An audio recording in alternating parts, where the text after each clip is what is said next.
This episode of the Thrive podcast, we had Brian Bigham with Madison Specs. And man, he brought up some great points today that I just wanted to point out here. If you want to go through to about midway of this podcast, he talks about he doesn't only do multifamily, he does ranches, he does single family, he does commercial spaces other than multifamily. He does all kinds of things to bring in the cost seg into the savings for the owner or the syndication group. Highly recommend this episode. You should watch it and learn what you can about tax segregation, or cost segregation rather. Next, just wanted to point out a couple of things that are coming up for me. I'll be attending the Old Capitol event here this month in October. November, I'll be at the MFIN conference in New York City. And then in December, I'll be Brandon Turner's event he's having in Vegas. So next 3 big events that I have coming up. If you want to see me, catch me there. There's where I'll be. You can look up the dates online. Look forward to seeing you guys there.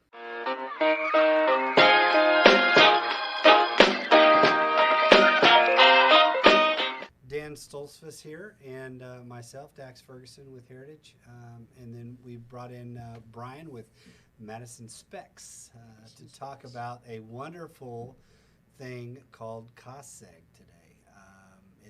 It's a phenomenal thing that most people use in the multifamily arena, but we wanted to bring him in to kind of talk about what it is and how it can benefit syndicators and whatnot. So welcome to the show, Brian. Well, thank you.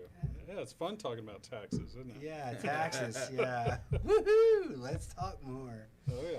Well, before we get into it and talk about cost seg, we want to know more about you as a person, right? Because Okay. this is what drives us and the humans that we are, family life and all that. So tell us a little bit about you and how you got to where you're at today. Sure. I'm going to break it all down for you. So, born and raised in Fort Worth, a true Texan. Born and raised in Fort Worth, went to school, got my undergrad at Texas Tech in Lubbock, got my grad in Abilene Christian University. You'll never believe this. I got my master's degree in marriage and family therapy. Oh, wow. Oh wow! So maybe I can talk to you later. Yeah, it's very possible. You got a time on the couch for me. But one of the, a lot of people say, well, how did you go from that to real estate? And basically, student loans started calling me the day after I graduated. So I was about to get married to my beautiful soulmate, who I'm still married to, 15 years next month. Nice. And Congratulations. Thank you. Yeah. Thank you. And so I basically went from there straight into the hospitality industry, got into hotels, then met some real estate guys, and I thought to myself, this is a cool deal. So I left the hotel industry after a couple of years, went immediately into real estate, from managing, co-working, brokerage, pretty much anything on the back end of real estate. But I kept seeing like all these, these real estate developers, all these owners, investors getting rich, coming in with their Ferraris. They used to drive Nissans. I mean, I was like, okay, I got to get more into this. So essentially, I left a real estate corporate job and went into Madison Commercial Real Estate Services. And they basically, I came in at their ribbon cutting ceremony for their Dallas office. That was my first interview when they were opening their office. And basically they said, we want you to do cost segregation. We want you to run it for our Texas office. Cool. What the heck is cost segregation? And then once I actually looked into it, I got really mad because I was just now finding out about this, and I've been in kind of real estate for, over a decade before that. And I'm like, this is kind of ridiculous. How come I didn't know this, and how come nobody else knew this? And from that time on, I just went full bore into it, and it's been fantastic. Thousands upon thousands of studies. I've been doing this for about 7 years now. Nice. So that's where we're at. Awesome. Yeah. So we have a lot of different types of folks that watch the show and different levels of involvement in the industry. So I think it would be helpful if you broke it down for us like we were, second graders or whatever. Okay. What exactly is cost segregation, and how is it used? Oh, yeah. in Yeah. multifamily? I got the whole breakdown for you. Yeah. So I can either give you the CPA tax accountant breakdown with tax codes and whatnot, but even though this is a podcast, people would fall asleep listening to it. So Well, we're already falling asleep with yeah, you I anyway. figured as much. Well, okay. How about I explain it in a way that'll make you hungry? Oh, there we go. Okay. There we go. All right. So think of it like this: depreciation is the biggest tax term when it comes to real estate. When you buy a property, regardless of what type of property, whether it's a single-family house, multifamily, commercial, retail, whatever, you're forced by law, it's required by tax law to depreciate, which is basically you take the purchase price minus the land value and divide it by either 27.5 or 39. That number is what you get every year in tax depreciation or losses, that you can apply. Cost segregation, on the other hand, is a way to basically speed that up so you don't have to wait so many years. So the best way to describe it is you take a cheeseburger combo meal. All right? Cheeseburger combo meal. Doesn't matter. What's your favorite restaurant? I don't know. Burgers? Yeah, burgers. Oh, man. Whataburger? Well, okay, let's use Whataburger. Yeah, let's use That's a good- Whataburger. Let's Okay. use Whataburger. All right, so Whataburger. So you go and you get a number one, man. You got the meat, the cheese, the lettuce, tomatoes, pickles, grilled onions. No tomatoes. No Hold the tomatoes. tomatoes. Number Hold the 5 has tomatoes. bacon. Hold the How about tomatoes. add jalapenos? Now we're Now talking. we're talking. Okay, perfect. And but you got the combo, so you also have the fries and the drink. Okay, so imagine that combo meal is a multifamily property. Okay. All right, so you've got the buns, you've got the foundation and the roof, you've got the meat and the cheese. That's the interior stuff, like the walls, the windows, electrical, plumbing, all that stuff. Then you have all the fixings on it. So you got the lettuce, no tomatoes, jalapenos, onions. So those are like light fixtures, carpeting, appliances, cabinetry, all that stuff that's on the inside of the building that makes up the burger. On the outside, you've got the fries. So think of that as like your exterior lane improvements, fencing, a pool, patio furniture, awnings, things like that, the driveway. These are all things that are all part of that combo meal. Now, let's take off all those fixings. All right, let's do like my kids, what they get, just a plain cheeseburger, meat, cheese, and bun only. Yep.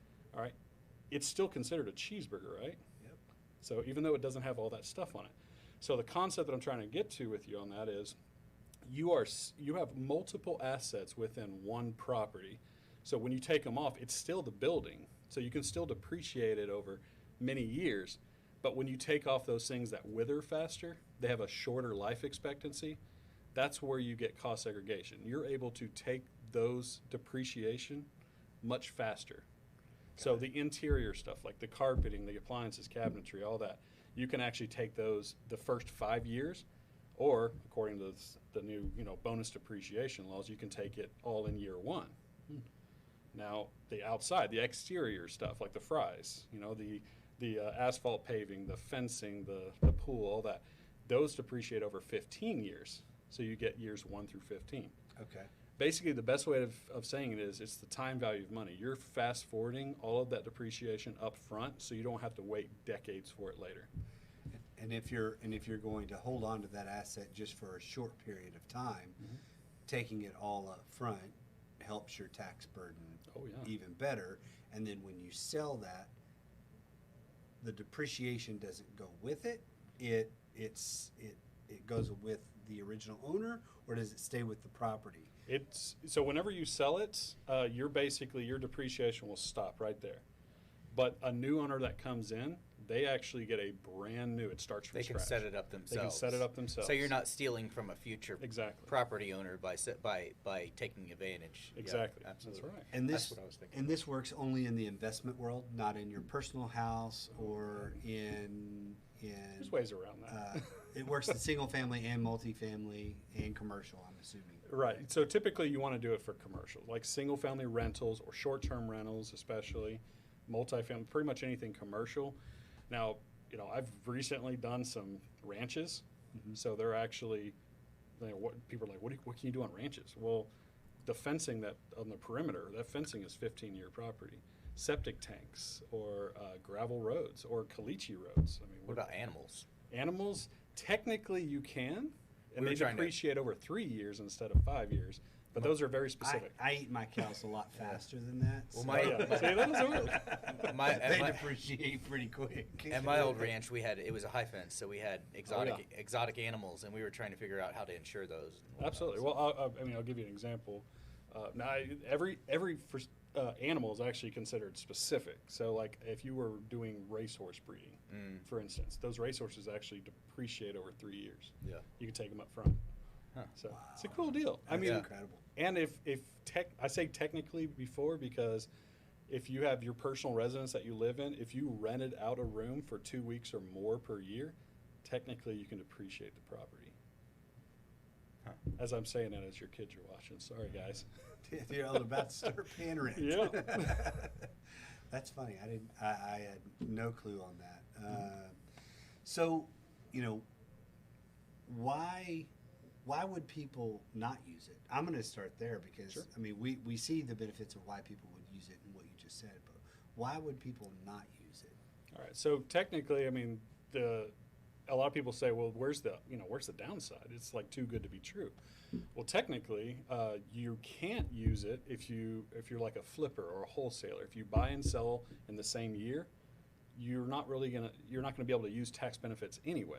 So you can't do it on a property if you buy and sell within 12 months, Got the calendar year. Number two, I was actually say if you held it between 1 month to let's say 18 months, I would recommend not doing it because you would still not see the benefits in time because there's something called depreciation recapture. Depreciation recapture is the downside to cost seg. Okay. So regardless if you do cost segregation or not, you still, when you sell a property, you still have both gains, like capital gains, whether it's short-term or long-term, and depreciation recapture, in which case you have to pay back a maximum of 25% of what you took during ownership. Okay. So that's the key. A lot of people think you have to pay all of it back. That's not true. It's 25% max, and it's all based on your ordinary income tax rate. So one thing I always recommend to people, if you have multiple properties, get as much depreciation as you can because it's going to lower you and put you in a lower tax bracket, so you will actually pay less on the sale. And in some cases, pay zero on the sale because you're tax savvy and smart. Yeah. Yeah. So, question for you here. So, That's what I'm here. So we know, elephant in the room. The market's not been super great the last few months. It's been a little on the slower side. How has that affected or not affected? Has it increased volume for you? Like people, since there's maybe moving less deals and they have less volume of deals moving, they're going to focus more on the ones they do have, and they'll call you. Or how's that been affecting your business? Well, the market, yeah. I've heard more state of the market speeches in the last couple of months than I've ever heard. But really, it kind of mixes up. I see much less in multifamily. I mean, the drop right now is what, like 45% market drop on the and multifamily is very slow. 75% through the first 2 quarters. Oh man. Yeah. I didn't know. I've been hearing the 40, 45. That's crazy. But multifamily is definitely dropped off. Interest rates, gain rate, everything is just terrible. But I have seen a humongous uptick in like short-term rentals, Airbnbs, all those. I've seen more in the last 6 months than I've seen in the last 6 years. So, like, even though multifamily is dropping, you got single families and short-terms rising. You got retail centers. Portfolios are now getting big and bigger and bigger. So volume-wise, I mean, we're still like right on track. Not near as much as 2022, but the quality is a lot better this year. So you guys operate also in the other commercial space. Oh, sure. Yeah. We've done, you name it. We've done it. I mean, from a single family to skyscrapers to ranches to gas stations. Okay. I've done all 50 states. Storage space. RV storage. RV parks. Parks. Manufactured housing is actually very hot right now. Yeah. Yeah, a lot of people. I mean, it's got one of the highest depreciation rates I've ever seen. So if you're building Airbnbs up in Broken Bow, and you have 20 of them you've built over the last couple of years, and you're not selling them, you're just holding on to them and renting you can take the whole portfolio Yep. and do cost seg on those to help Yes, you can. help on that as Yes, well. you can. And it becomes a huge, like, tax strategy play. Because a lot of Thinking of people, somebody? Yeah. a lot of people think that it's, whenever you do cost segregation, you're basically getting an engineered base report. Yeah. All right. So those reports can go anywhere from a week. It takes a week to, I've seen as long as 2 months to actually complete a report per property, depending on how big the property is. Sure. So a lot of people think when you get the report done is when you actually can use it for that tax year. It has nothing to do with it. It has to do with the property itself and when it was placed into service. So if you built, for instance, if you built a cabin in Broken Bow and you placed it in service, let's say December 31st, 2022, you could do cost seg on it today and it would still be eligible for 100% bonus depreciation. Even if you've already filed your 2022 taxes, you can still take 100% bonus. We never talked about bonus depreciation, did we? No, we didn't. All right. There you go. Let's do that. That's a great stepping point. I just realized that as we were talking. Okay, so bonus depreciation is cost segregation on steroids. Okay. All right, it's basically, I was telling you about the interior stuff. It depreciates over 5 years. The exterior depreciates over 15 years. Bonus depreciation was basically put into service back in 2017. It allows you to take anything under a 20-year life in year one. We're talking 10x the amount of Interior, depreciation. exterior, all Yep. of it. The only thing you cannot take is the real property, the structural base, windows, walls, roof, the bun, meat, and cheese. You cannot take that in the first year. That has to stay consistent either years 1 through 39 or 1 through 27 and a half. But the rest of it, you can take upfront year one. Okay. However, there's always a but. I don't like using but. I just say however. It was placed, Tax Cuts and Jobs Act of 2017 is what it's called. That's when bonus depreciation started. It was from 100% bonus depreciation from 2017 to 2022. Now, 2023, anything placed in its service is only allowed a maximum of 80% bonus depreciation. Okay. 2024, it drops to 60, and then 40, 20, and so on until it's gone. But if you built it in 2022, you can still do the 100%. That's right. Okay. So that's when it becomes a timestamp. When was that timestamp? When was it built? Okay. Yep. Oh, that's good. And if you've had it for 21, 22, That's right. you can retroact all can. of the taxes for the structure back, so you'd get Exactly. depreciation And for use it 3 to years. defer future That's right. tax. The only thing you do on things like that is whatever depreciation you have taken since 2021, Uh-huh. you just take that off the top and then you push everything else forward. Perfect. Yep. Okay. That's great. So I know very little about taxes, and you've taught me not only today but previously, and I'm always intrigued in what you guys do, because I think it's kind of the hidden gem of multifamily investment strategy, right? And so knowing a little bit that I know that I don't think we've really dove into yet is you have to be in the GP team to get any of this depreciation. No, That's not true. that's not true. Dang it, I was wrong. Okay, so talk about that, because you have the GPs and the LPs, and how does it go through the waterfall, if you will, through sure. the whole team?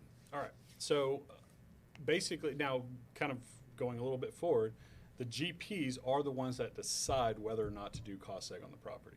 Okay. All right. So really what it comes down to is the investment strategy. So let's use a syndication, for instance. Sure. All right. So whenever you do a syndication, you're basically raising the capital for the down payment plus CapEx, if there is, and using that. When I'm plus involved, the there's loan. always There's CapEx, always so we CapEx. just want to make sure that that's true. That's all included. It's all included.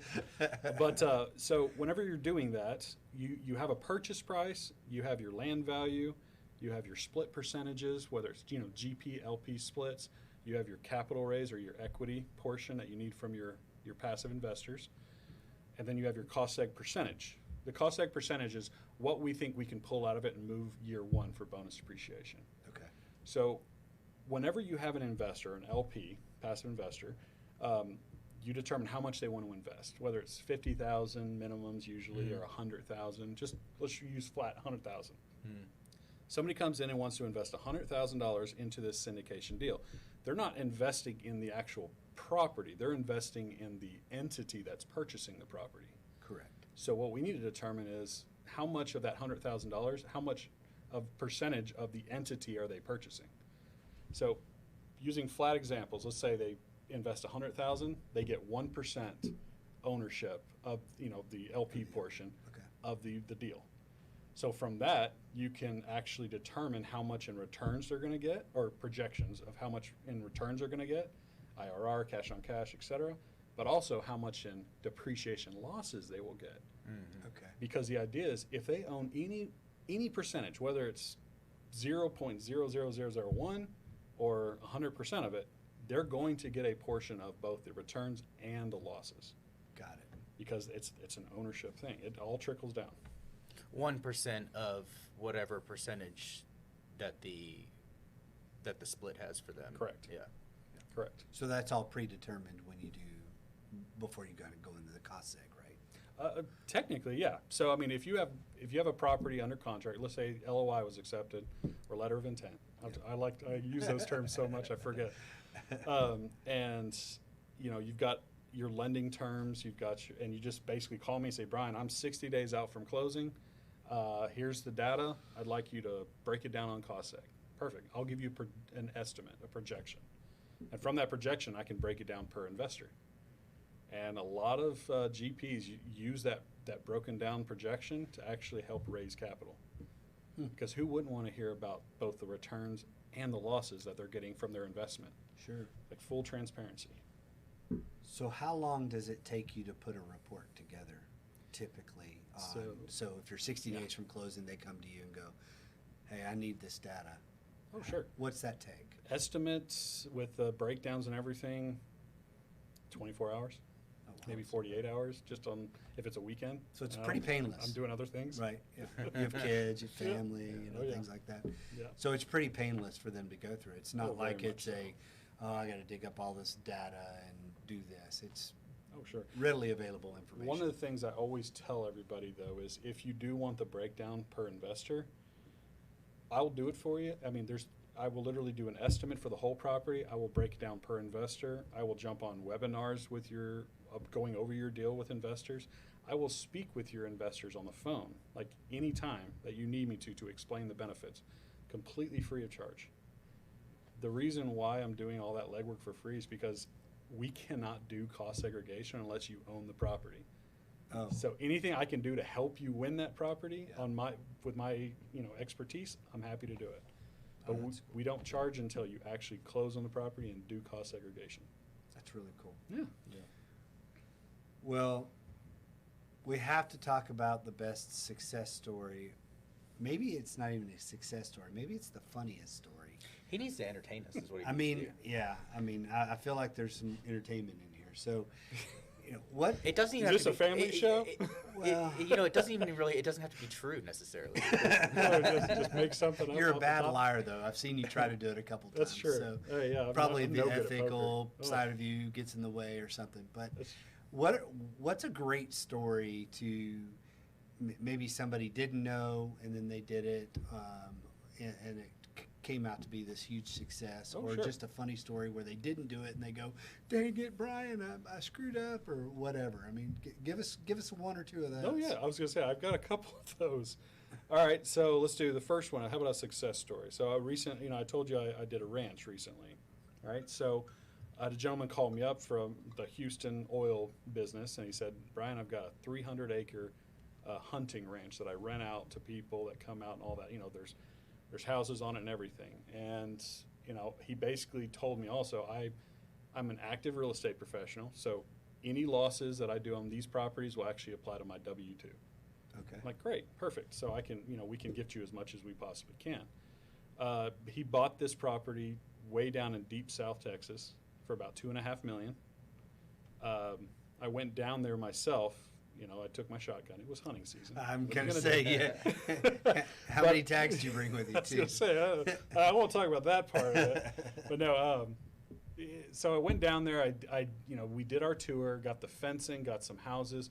What we discovered later on was that he had probably like 60 or 70-year-old oil derricks, and horses. The metal horses that are just sitting on that property all over the place.